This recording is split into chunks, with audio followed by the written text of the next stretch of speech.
Hi guys, James at Rampant Lion Reviews again for you today with another beer review. For this one we are going to do another collaboration beer, and this one is half Swedish and half Spanish. For the Swedish side of things, we're going to head up to Sweden's beer capital once again, Gothenburg or Göteborg, however you want to say it, and we're having a taste of yet another beer from Quince Brewery, who in my opinion have been doing some really nice IPAs recently. This is another one that was released on the 1st of August 2019 if I'm not mistaken. But this particular beer is called the Dankey.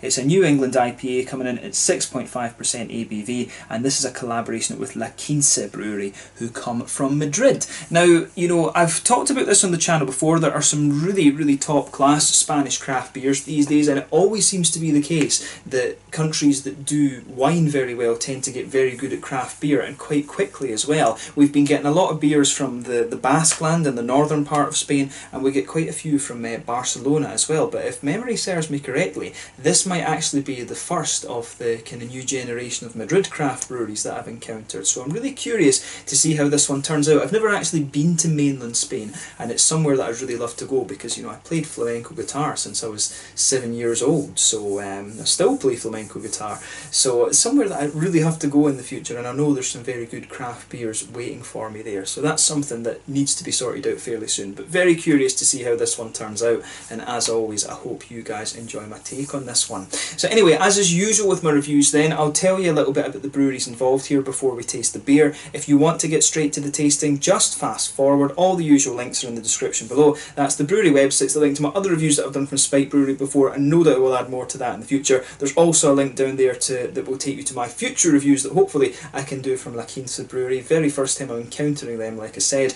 There's all the usual social media. If you want to see more beer reviews, do please consider subscribing to the channel. The whole channel, of course, has a geography-based tagging system, so you can go into the home page and search for beer based on country, city, state, county, prefecture, whatever it is you're interested in. Do check out the playlists of beers from different countries. There is one there for all the Swedish beers that I've reviewed for you, and another one for all the Spanish beers. This beer will appear in both of those because it's half and half, of course, and you will see more beers added to those lists over the next little while. And as always, please do get in touch and let me know some of the other beers and breweries that you guys would like to see me review. It's always great to hear from you guys that are watching the videos, and the support that you show the channel is hugely appreciated. So anyway, to tell you a little bit about the breweries then before we have a go at this beer, we'll kick off with Quince Brewery then, since these guys are the home brewery. On to my brewery notes. So Quince Brewery, as I've told you before, are based in Gothenburg, and they were founded back in 2014 by Mats Westberg, Marcus Axberg and Martin Johansson.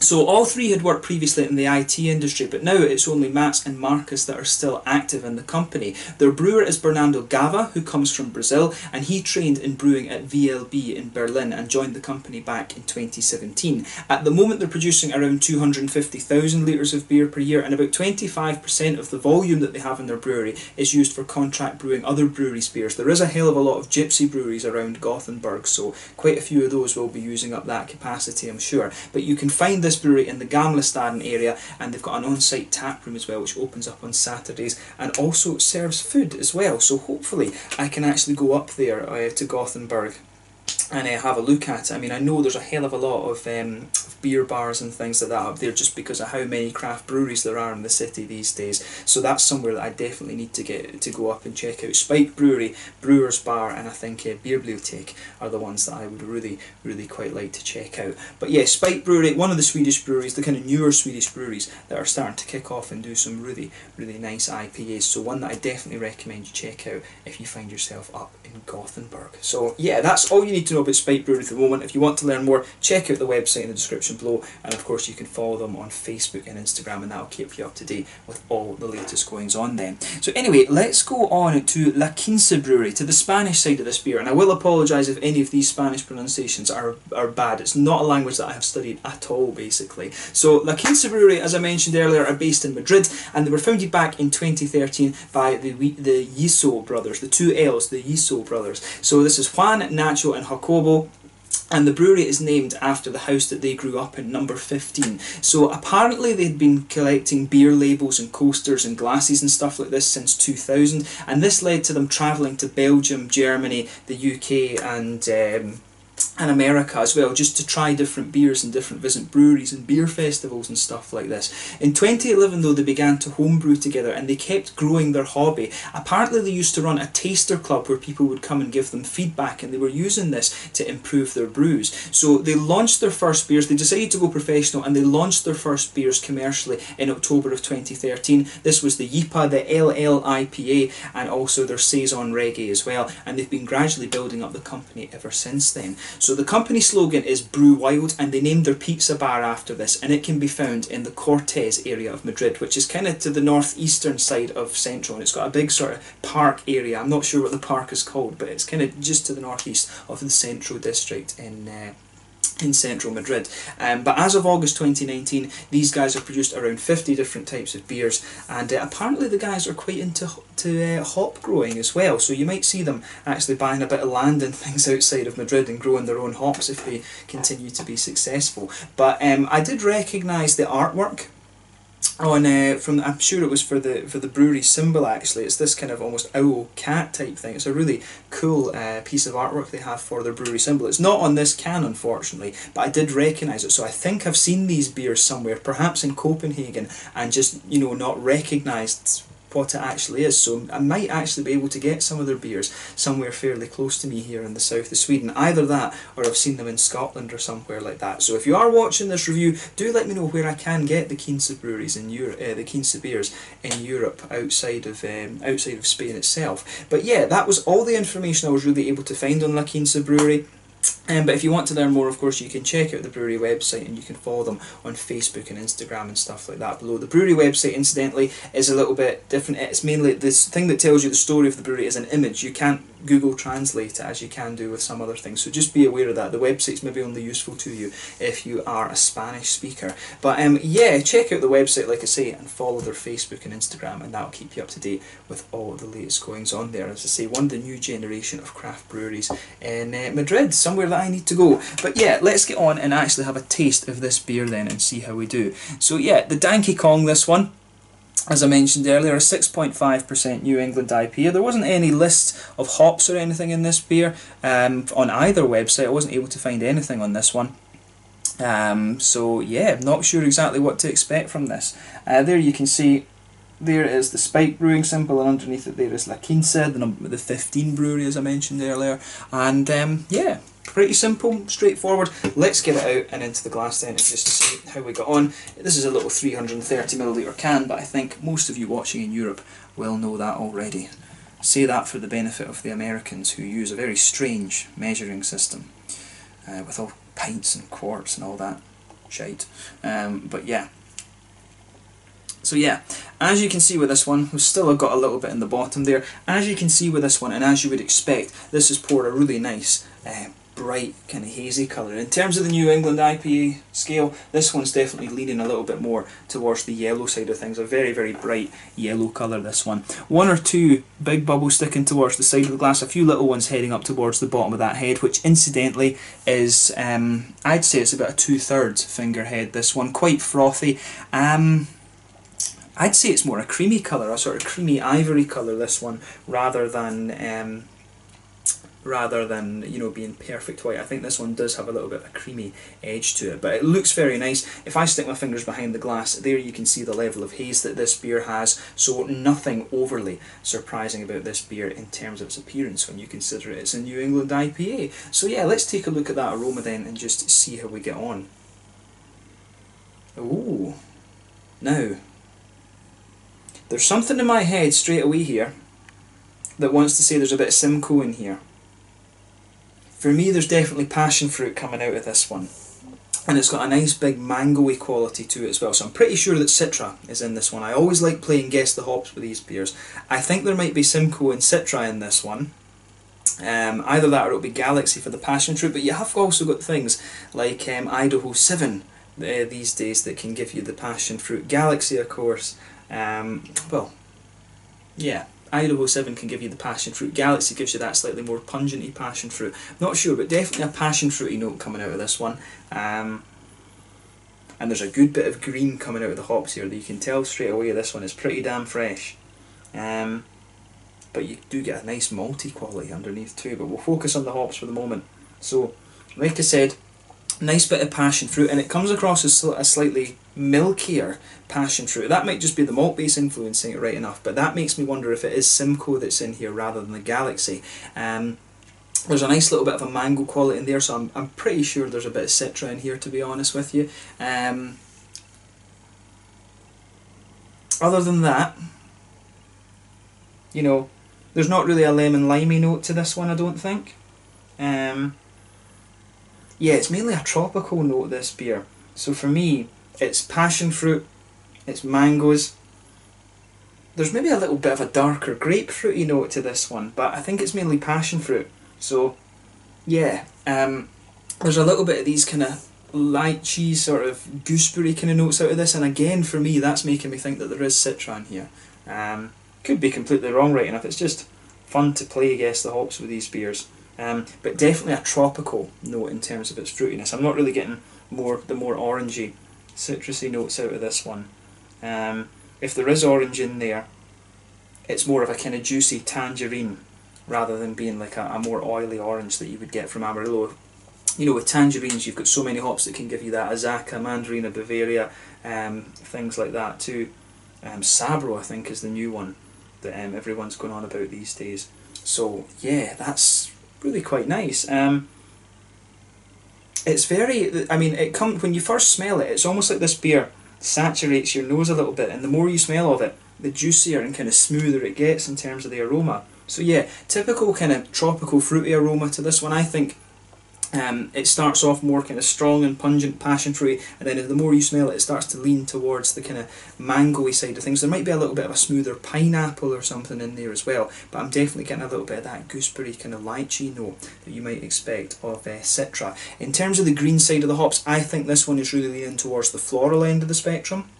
And it does have a little bit of spice to it. You can pick up a bit of grassiness in there as well, which is you know, is the grassiness in fairness takes a little bit more of a back seat. In terms of the malt base, this one has a really nice smooth wheaty quality to it. You've got some nice oaty notes in there, and also a little bit of that biscuity quality. But like I've told you in these New England reviews before, you can get it where the wheat is quite, it's almost like astringent, it's quite pungent. But for me, the wheaty side of this beer, it comes across as being really quite smooth actually. This beer I think leans more towards the oily end of things in terms of its malt base, the oaty, why am I saying oily, the more oaty side of its malt base actually. So yeah, really nice smelling IPA this one.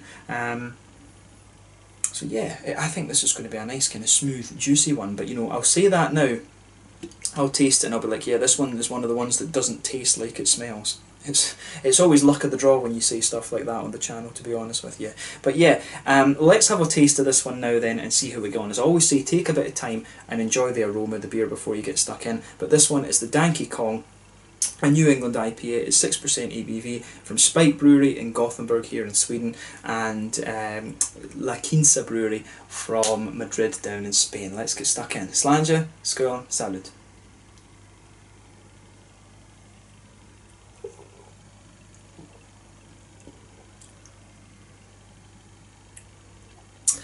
Actually, this is one of the ones where it kind of tastes a little bit like you expect. On the first sip, it does have a little bit of that sharpness, and I was thinking at the start, oh, this is going to destroy all the statements that I've made earlier, but it doesn't. It starts off with a nice little bit of sharpness, then it smooths out just nicely, and you get a really nice, slightly sweet smoothness to this one the further you go into the aftertaste. So yeah, thumbs up. This is a good beer actually.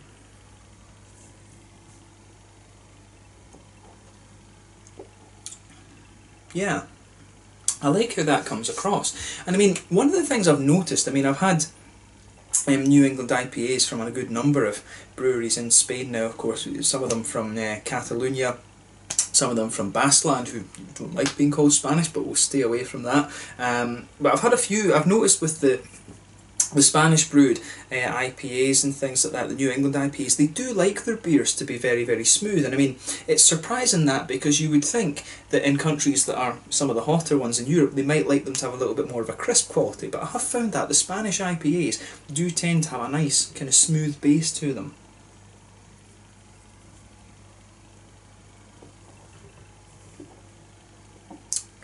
But yeah, Solid New England IPA that. So let's take the malt base then. Straight away, you're going to feel that nice wheaty quality just blanket the middle of your tongue.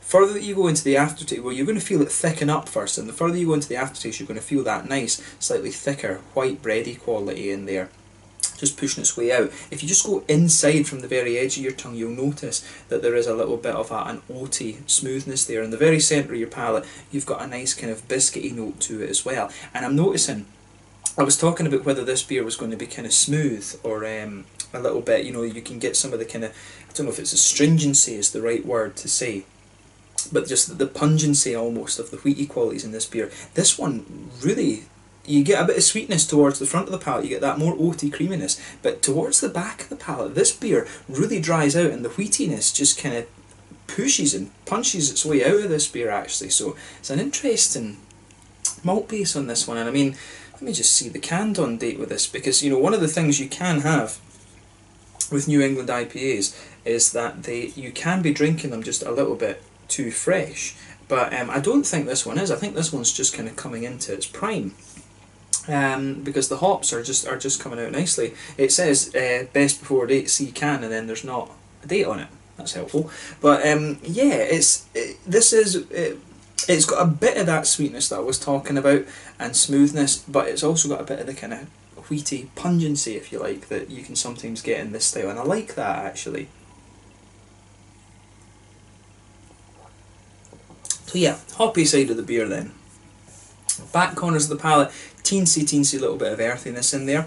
As you come further forward along the sides of the tongue, you start to get that big floral aromatic note out of this one. This one isn't spicy, but it does have quite a little bit of bite to it, and then round the very front curve of the tongue, it's just a little bit lighter and more grassy in my opinion. So behind the front curve of the palate, of course, that's where you get that little oily bubble where those juicy, fruity esters start to come out of the beer.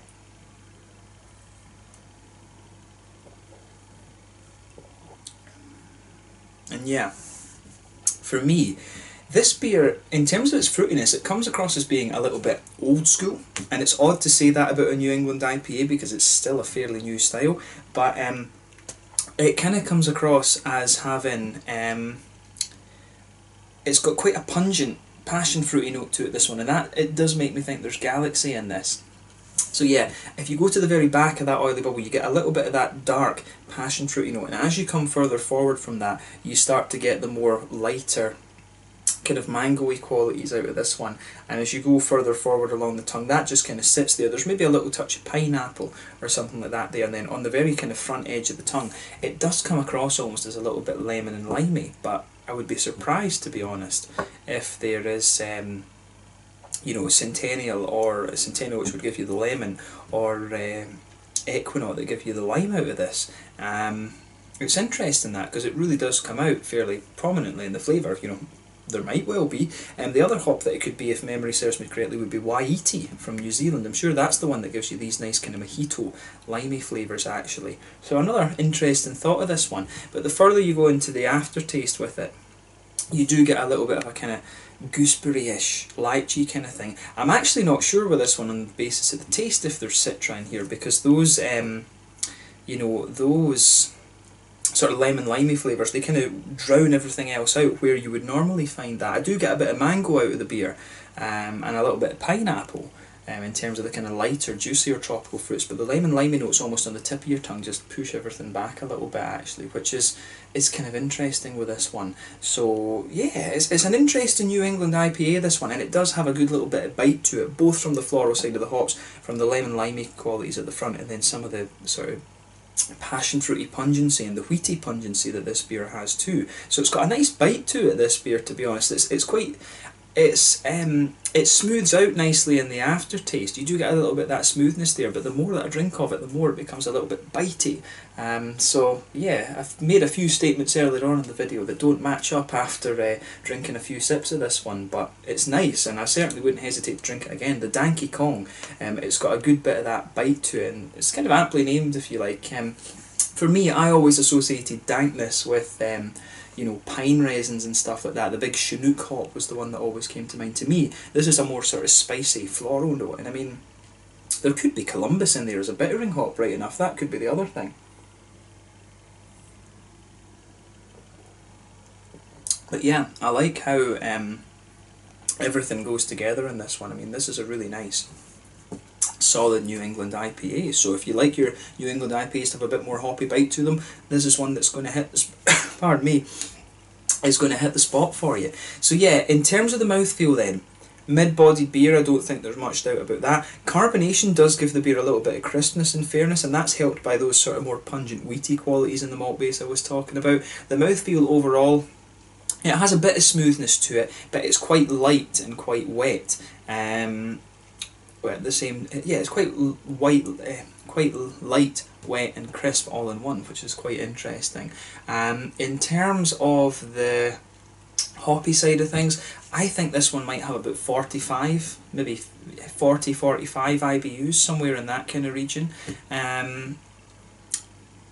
In terms of the malt base, I would say quite smooth, but also quite pungent and not quite spicy, but it does have a little bit of pungency to it. And then it's got some nice juicy fruity qualities as well. But this is a New England IPA that will give you a little bit more bite than you get from some others. But I've enjoyed reviewing this one.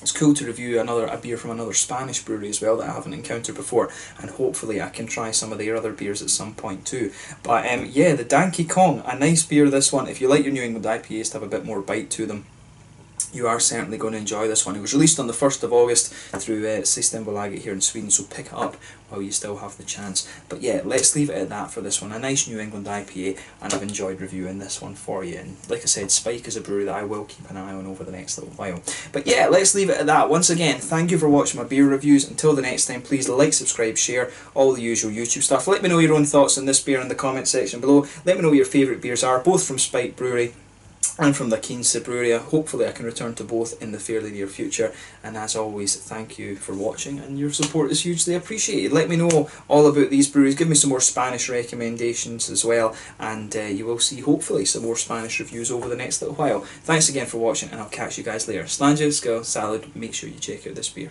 Cheers.